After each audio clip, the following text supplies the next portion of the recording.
Hello, my name is Will from Cambridge Kettlebells and welcome to your online workout recording for the Healthy You Online Festival. Firstly, I want to send a big thank you to the Cambridge City Council's active lifestyle team for putting this Healthy You Festival on. I think it's a brilliant idea, especially with what we've had to go through over the last year with lockdown, and exercise has become important, not only physically, but I think mentally for a lot of people. Briefly about myself, as I said, I am one of the instructors at Cambridge Kettlebells and I run the company with my business partner, Alan. We run classes in and around Cambridge. He's mainly based around the Hills Road College area, and I'm mainly based in the north of the city, and I do a lot of classes out of the St John's Innovation Centre grounds. Obviously, with the virus and the lockdown, we moved a lot online to Zoom, but we're still trying to put face-to-face classes on as and when they are appropriate and with the guidelines allowing us, and private sessions are available as and when they are requested. Kettlebells, we noticed, became very popular over lockdown. Stocks got sold out very quickly as people realised it's a very, very versatile tool, great for both strength, conditioning and mobility. And what I wanted to do today was pass on a bit of the knowledge that I've accrued over the 9 years of teaching kettlebells. I think the most important thing to teach is how to do a swing properly. The kettlebell swing is the sort of iconic move with a kettlebell, but there are a lot of confusion about how it's done, and a lot of people do get the movement not quite correct. So that is my focus today. So there's two movements we're going to learn: swings and squats. And I'm going to take you through them in a logical pattern, and then hopefully we'll get a little workout done at the end. What I do want to make sure you guys use whilst you're doing this class is this is a recording, so you can pause the video. So I'm going to be giving out a structured method of how to do this, but I really recommend you pause each section and have a go. I'm not expecting, because I can't see you face to face, I can't pass on corrections to you at the same time. So it's going to be up to you guys to work on these and perfect your technique.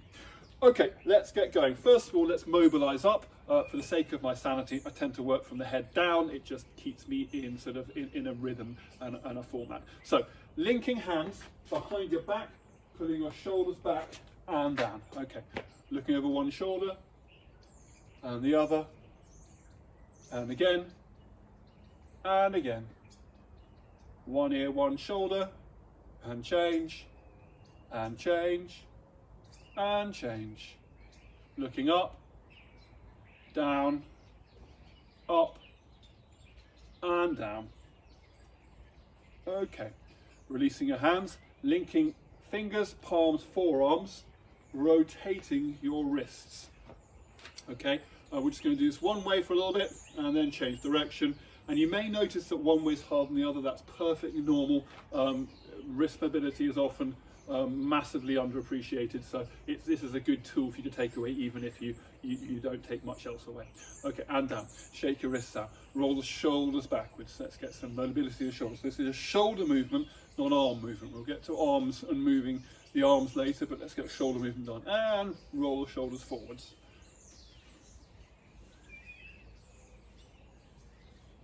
Okay, whole arms backwards.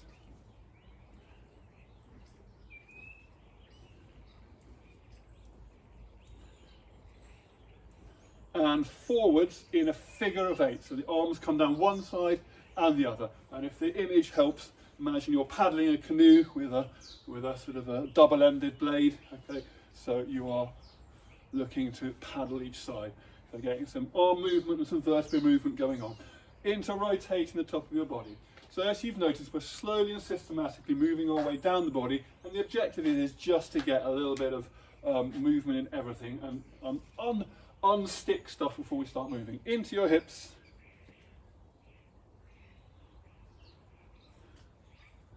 Big circles, and change direction.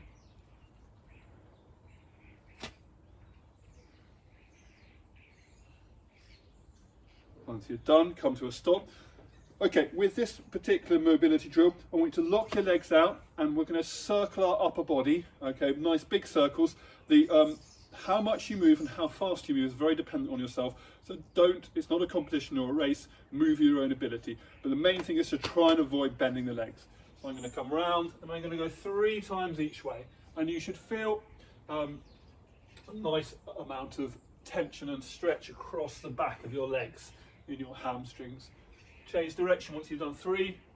I only like people to do about 3 because otherwise you can get quite dizzy. And up. Okay, we're going to move into a quad stretch. So this is just done to stretch out and activate some balance muscles. So if you can do this without holding on, brilliant. But if you do need to hold on to all, that is fine. And change. These don't need to be long. They're just a chance to pre-stretch things and get ready before we do a workout. And down. Okay, feet together, knees together. Bend the knees, hands on knees, and we're going to do circles about 5 times each way. So 1, 3, 4, 5, and change direction. 1, 2, 3, 4, 5. Okay, we're going to get some ankle mobility done. So I want you to put your feet onto your toes, so right on the end there, and you're going to circle, big circles at the back of your heel, 5 times each way on each foot. So a bit like the wrists, ankle mobility is often underappreciated, and obviously we want to make sure everything has moved. We've lubricated all the joints before we get going. Okay, what's on 5, one way, 5 the other, change foot and do the other foot. And you're probably going to find your less dominant side feels a bit stickier. Again, like I said before, that's perfectly normal, okay? Don't worry about it and take it as a note, as something to work on anyway, just generally in your exercise systems. Okay, and down. Once we've done that, all right, so first of all, what I want to do, we're going to talk a little bit, and so I just want to add here, if you want to do any other warm-up mobility exercises, pause the video now and go ahead, and I'm going to carry on, so you can, once you unpause, we'll carry on. Okay, so pause if you wish. All right, let's carry on. So, the first thing I want to talk about is we need to learn 2 movement patterns, the squat and the hinge. Most people know what a squat is, a hinge is not so well known. But let's learn exactly what a squat is so we can differentiate it from a hinge. So a squat, very simply, is an exercise that looks like those. So feet flat on the floor, and we're going to go down as far as we can and come up. Okay, so a squat looks like so, and from the side.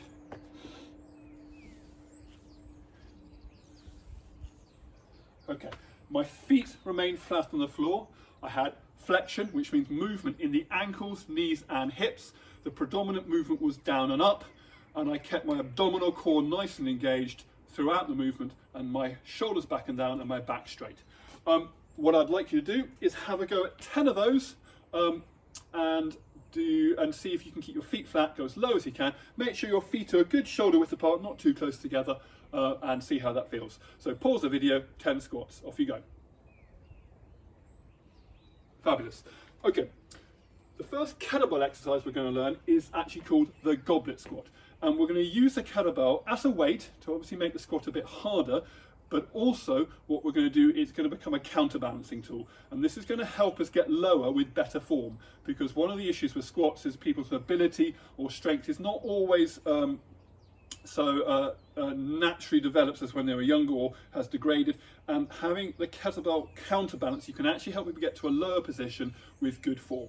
So what we're going to do, and I'm going to move this closer just for a second, we are going to grab the kettlebell in our hands. Now notice my hands are on the side of the handles here, elbows tucked underneath, and the kettlebell stays higher from my chest and it doesn't move from here, and it sort of sits on my elbows. From here, I'm going to squat until my elbows touch my knees. Okay, so and when I say knees, end of your legs, the end of your knees, not mid-thigh. So I'm going to squat down and up and up, looking from the side, squat down and up. So you notice how my form and my back kept nice and straight throughout this movement. Now the great thing about the kettlebell is it can be a movable counterbalance weight. So if you're going down, you're finding it hard to balance, you can actually move this kettlebell forward to keep yourself in the right position. So don't think it was a fixed position. As long as it's high up on your chest, you can move it in and out to help your counterbalancing and put you in as deep a squat and a comfortable squat as possible. Now the most important thing about the squat is obviously make sure you brace your abdominal core as you come out of it. So I would like you to have a go at 5 squats, do 2 or 3 sets of this, pause the video, have a play, see how this feels. Pause now. Excellent. Okay, so we've learned squats, and in some ways the good news is we're going to shelve them for now. I wanted to start with the squat because you could then understand how the hinge is different.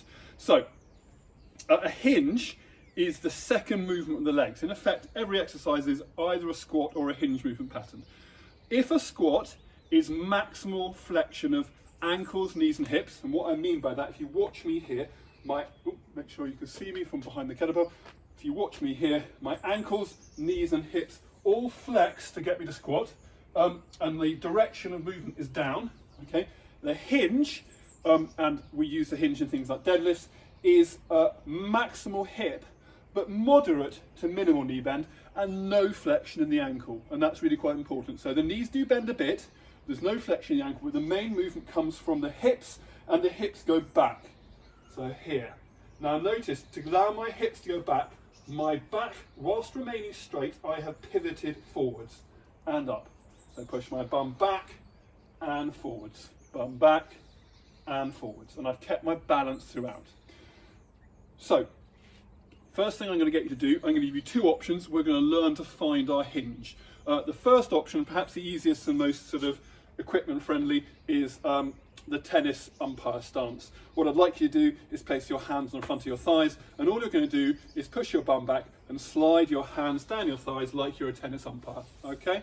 And do that about 10 times, okay? And we will do it from the side as well, so you see that here. Good, and up. Pause the video, have a go at that. Try about 10. Okay, second option, and this might help other people if you haven't got this, is the back to the wall drill. What I'm going to ask you to do is stand with your back to a wall, so heels touching, head straight up, feet about shoulder width apart, and you're going to step half a foot forwards. From here, we're going to touch our bum to the wall and stand up. Now notice again, my body's pivoting forward as my bum goes back, but my back stays straight, bum touch the wall and back. And I've kept my balance throughout. I'm not leaning back to touch my bum to the wall. Okay, I've kept my balance. If you can do that, most of you should be able to do that with a half foot. And when I say half foot, I don't mean obviously a foot as in a measuring distance, it means half your own foot. You can take a step a little bit further forwards, and how far you can go forward is very dependent on you. So push your bum back. Okay, that's about my limit, I imagine, because to go any further back, I'm going to have to sacrifice my balance. So I've kept my feet flat on the floor, I've kept my balance, I can move as I want, I haven't lost anything. My sit bones and my bum are touching the wall, and my hamstrings are feeling very tight and engaged. And this is what we want when we're doing a swing. The hamstrings are where we take a lot of the strain at the bottom of the swing. And up, okay? Have a play with that, try about 5, find the right distance. You should feel tight hamstrings, have a nice engaged core and a straight back. I would like you to have a go at try 5 good versions of this. Pause the video now, off you go. All right, so the first kettlebell exercise we're going to learn is using that movement pattern, and it is the deadlift. But before we do that, I want to quickly show you what a kettlebell swing looks like. For the sake of giving you something to watch, I'm going to do 5 swings going forward, so you see it from the front, and I will do 5 to the side, so you can see it from the side. Okay, so watch me here. And this is what we're going to be working towards.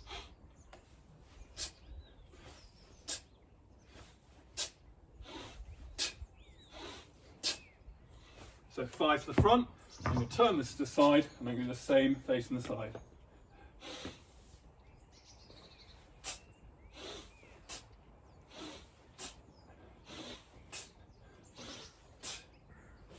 And down. Okay. What we need to do now is break that down in a logical format, and we're going to work towards that through a set of structured exercises. The first exercise is called the deadlift. Now, if any of you have done any weight training before, you may already be familiar with this, but let's assume that people haven't, so we're going to work from the bottom up. So for the deadlift, we're going to use our hinge to lift the weight. So I'm going to step with my feet either side of the kettlebell, so the handle is in line with the little knobbly parts of your ankle on the inside of your foot, and I'm going to, on tennis umpire, back to the wall drill, whatever works for you, I'm going to push my bum back, okay, until I get into my hinge position. I'm going to slide my hands down to the handle, and I'm going to lift it by pushing my feet into the ground, keeping my abs engaged, and just drive my hips forwards, up, okay? The arms are not involved, they just hang, and down. up again, and down. I'm going to show you this from the side.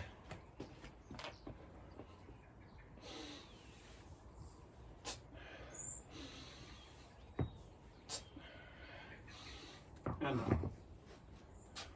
Have a go, pause the video, try some sets of 5 or 10, really work on good form, and pause. Okay, now you've got your head around the deadlift. What we're going to do is we're going to move on to the start position of a swing, which fun enough is this next logical step forwards. I'm going to demonstrate this from the side because it makes a lot more sense. So far we practiced the deadlift. We're going to use that skill, but we're going to get into what I call the start position for a kettlebell swing, or the kettlebell hike position. I'm going to step back from my kettlebell.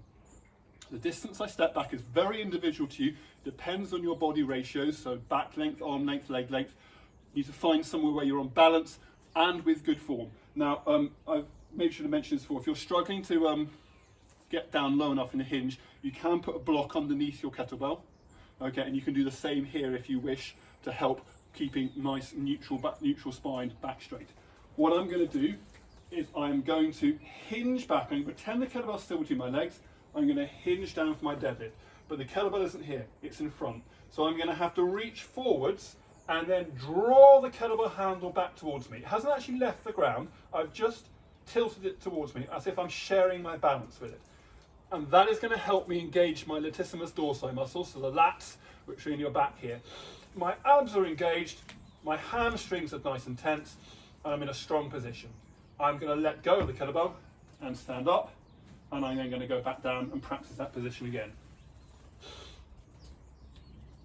And let go and stand up. Have a go at about 2 or 3 of those once you've paused and get used to and familiar to that position. So pause the video, have a go. All right. Okay, so we've done the start position, okay? So we're now going to move on to the pendulum swing.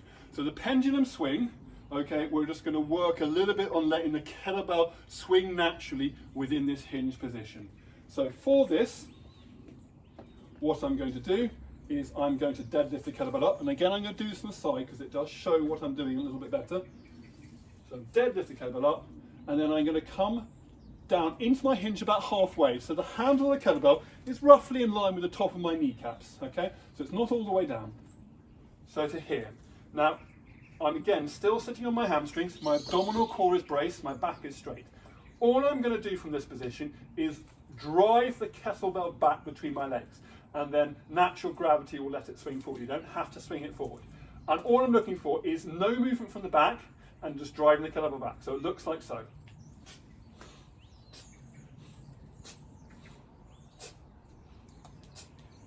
Notice I'm not swinging it by doing my back like this. Back stays as still as possible, and I'm driving it back using the muscles here to power it back.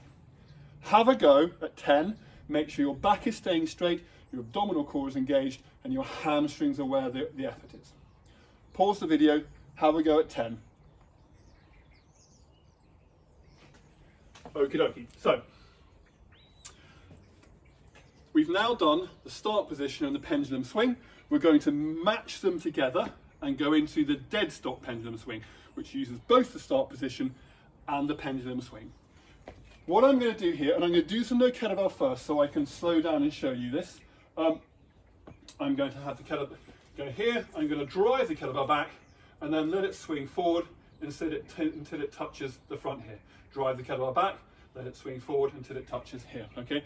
Throughout this, I've kept my abdominal core engaged, my back in a spine in neutral position, back nice and straight, taking the strain onto my hamstrings. So I'm here, start position, hike back and back down, hike back and down, hike back and down. Have a go at 10, pause the video. Excellent. Okay, if you've successfully done the dead stop pendulum swing, we're now going to move to, if you've done the dead stop pendulum swing, we're going to go now to what I call a dead stop swing, okay? So dead tends to mean in the world of lifting that it's starting and finishing on the floor. So we've done a dead stop pendulum swing, we're now going to go to the dead stop swing. This is your first real swing. And again, I'm going to demonstrate this without a kettlebell. What I'm going to do, I get into my start position here. I'm not going to hold the kettlebell this time. I'm going to pendulum swing it back. But this is where things get a little bit different. I want you to think about your deadlift, where you drive your feet into the ground, keep your abdominal core engaged, and push your hips forwards. Here. Now what that's going to do, if timed correctly, is it's going to project the kettlebell forwards to here. We don't go above sort of chin height, it's just to here. We keep a nice neutral posture. When it comes to this point, you'll get some hang period, and from there, you're going to let it swing down, and you're going to catch it in your hinge again, and then park it on the floor. Okay, so it will be here and down. Okay, I'm going to demonstrate one now, and then I'll let you have a go. I'll demonstrate a couple. Okay, so set up, swing back, stand up, and touch.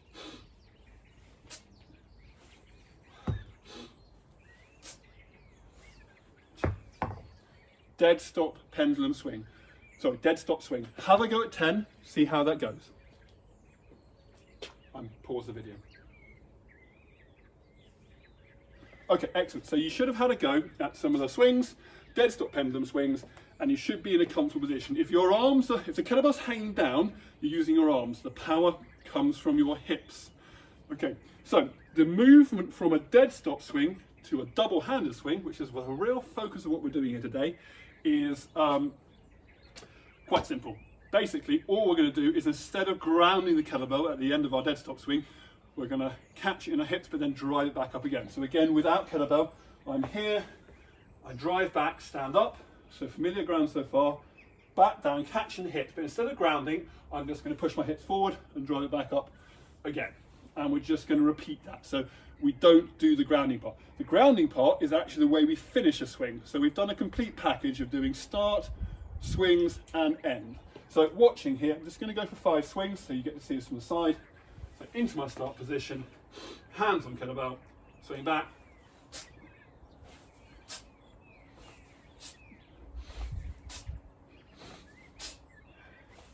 and park.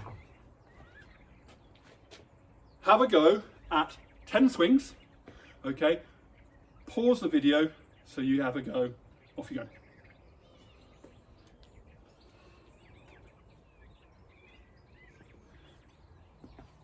Excellent. Okay, I hope that worked for you. What we're going to, this is only a brief video, but what I hope you've taken from this is how to swing, how it differs from a squat, and what you can, and the right cues and images in your head. If you wish to take this a little further, you can, with this workout, pair swings and squats.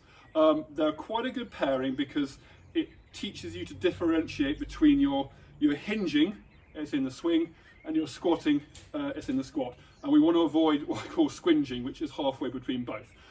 So what I'm going to show you just quickly is how I'd move from a swing to a squat, and I'm going to leave you with that idea of something to play with. And a good ratio is 10 swings, 5 squats. That's a nice warm up and sort of starting position. So if you watch me here, I'm going to do 10 swings. At the end of the 10th swing, I'm still going to swing it down, but then instead of putting it on the floor, I'm going to do like a half swing, but then bring it up into that goblet position. Okay, the kettlebell here, we practiced a bit at the beginning. I'll do this from the side and the front, so you get to see both. So here we go.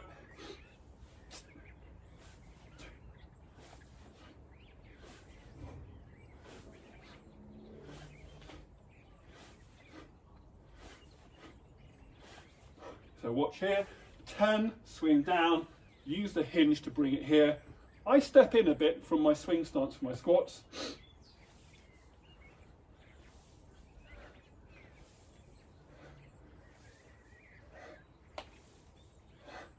And park the down. So again, showing you from the front, 10 swings, 5 squats.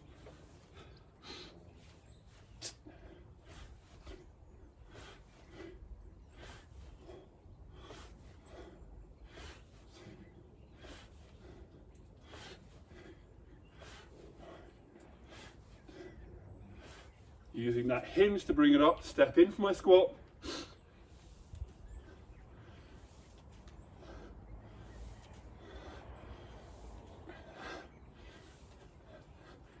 And park. So, I hope you've got a lot out of this session. Technically, it's something we pride ourselves on at Cambridge Kettlebells. It's not just working for the sake of work. There's a lot of technical skill put into the kettlebell, and that's what we wish to sort of pass on to you. Obviously, I haven't had a chance to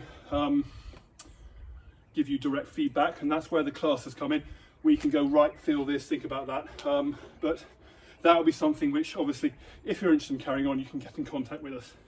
And details will be given, I'm sure, with this video, and I'll put some links, put in our website details, which is at obviously cambridgekettlebells.co.uk, and some emails at the end of this video. Okay, so just because we've done some work, let's put a little bit of a stretch down in, and this is something you can take away with you if you wish.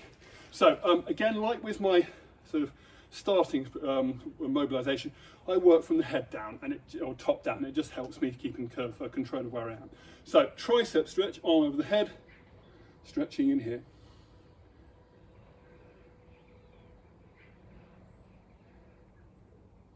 And down, change sides. And if you want to hold any of these stretches any longer, feel free to pause the video and work further into this. And down. Okay, arm across the body, shoulder. Make sure you drop the shoulder down. I see a lot of people raising the shoulder up, bringing your shoulder to the ear. It doesn't do the stretch any help. Bring your shoulder down as much as you can. You want to stretch out the right muscles. And change.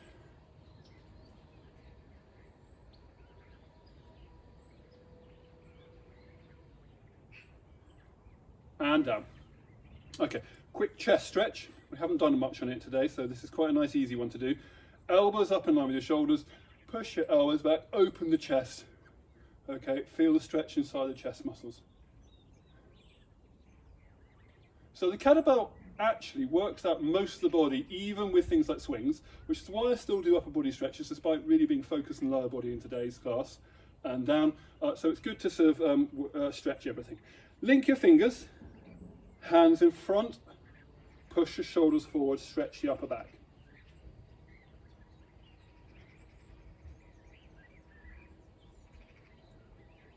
And down.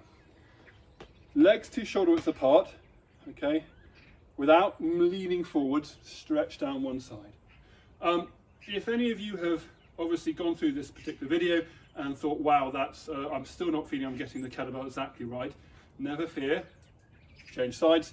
A couple of very experienced trainers told me a few things that have always stuck with me. One is the kettlebell swing exercise is a meter wide and a mile deep. Don't worry, there's a lot more depth to it than you think.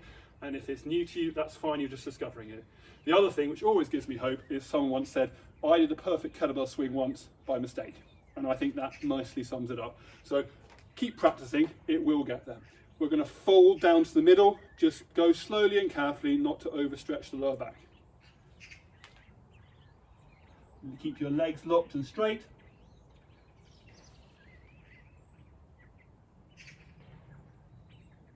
Bend the knees. Roll up you come. Okay, we're going to do a quad stretch, but my advice is now we're doing a sort of stretch down, I would hold onto a wall so the balance isn't an issue. Okay, so quad stretch, just bring your leg up and stretch that front of that thigh.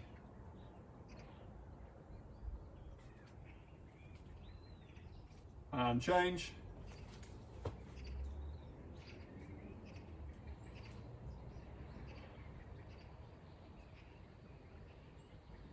And down. Okay. Hamstring stretch.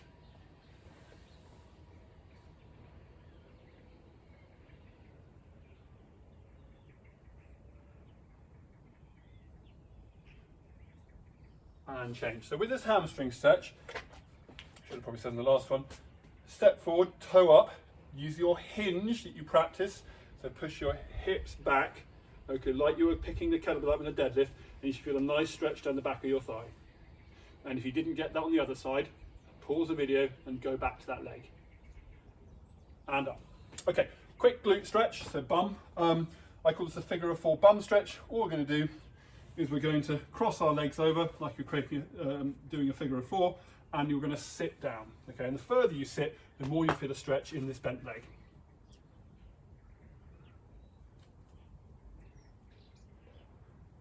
and change.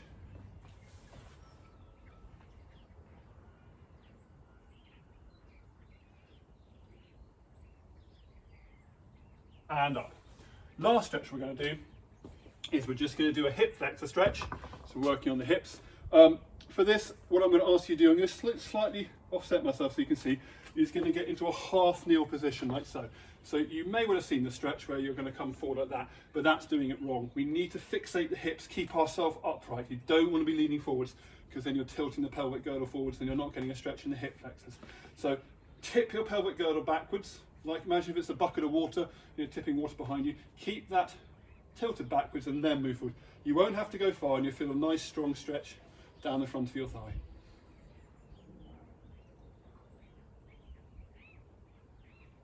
And change. I'll turn the other way so you can see. Again, keep that pelvic girdle under control, don't tilt it forwards. Stretch down the front of your thigh.